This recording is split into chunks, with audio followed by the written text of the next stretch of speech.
This one was the first book that was submitted through DWA Reviews about 20 minutes after I put up the post on Threads to say I was going to be doing it. And it is called The Undoing. This one is a fantasy. I'm going to say high fantasy because of the level of detail in the world building. And I expanded my reading horizons a lot last year, mostly down to the BookTok community.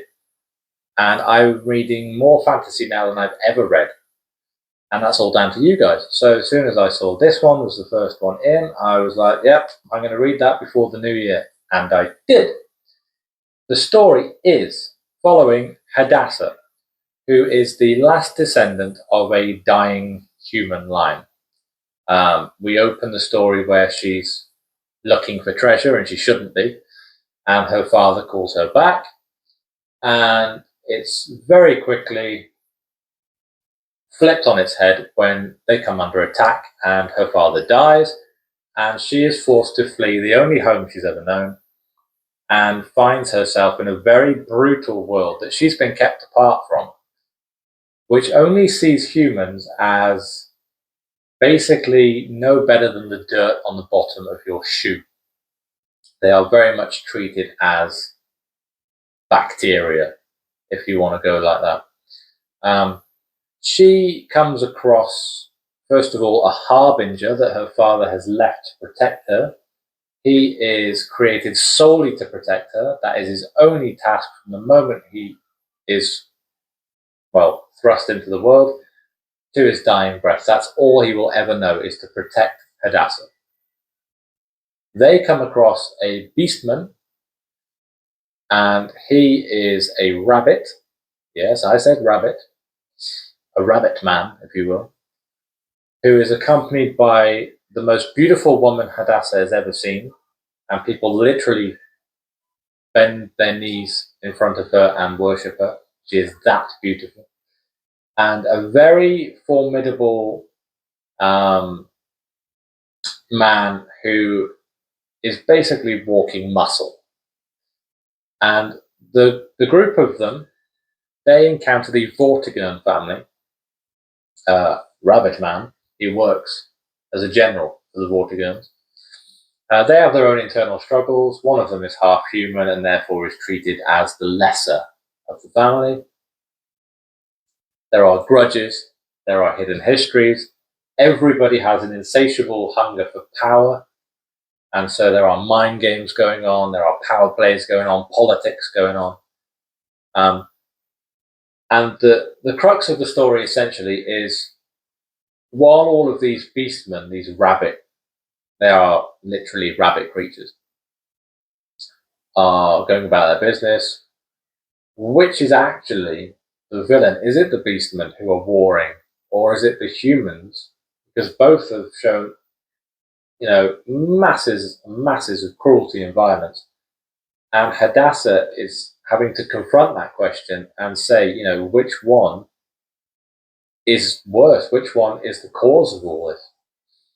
I read it fairly quickly. It was quite a tale. I was fully invested after the first few chapters. I must admit, I was a little bit disappointed we didn't see more of the mermaid prince that we encounter at the start of the book. The way it was going, it seemed to be that he was accompanying Hadassah on her journey, and they were going to go forward together, and it just sort of cut off, and then he left the scene. He's mentioned briefly by another character later in the story. An event has happened in his kingdom, and it's basically made the news, but we don't see him again. And I think that was maybe a missed opportunity, unless we're going to see more in the next book, of course. In which case I shall try and be patient.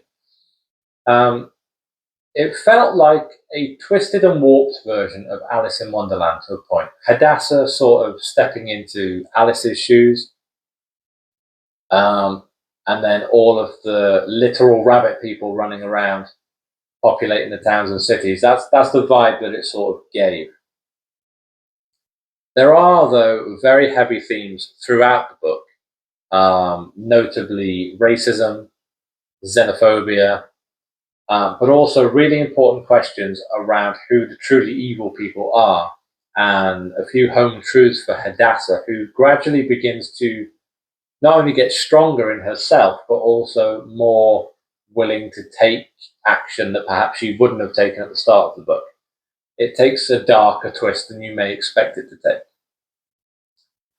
In general, it's just over 400 pages, and I think that in places it could have been shorter. That's just a me preference, but a few of the scenes could have been more concise, I think, and there are a few parts that felt unnecessary to the overall story. Not so much micro storytelling, which I approve of, but more like just to fill a gap that didn't need to be filled. Not very often, just a few scenes like that.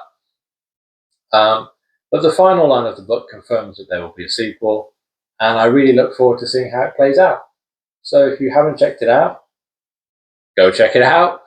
The Undoing is a good, solid fantasy book, and I do look forward to the next in the series. So it's effectively done its job. I gave it a 4-star review.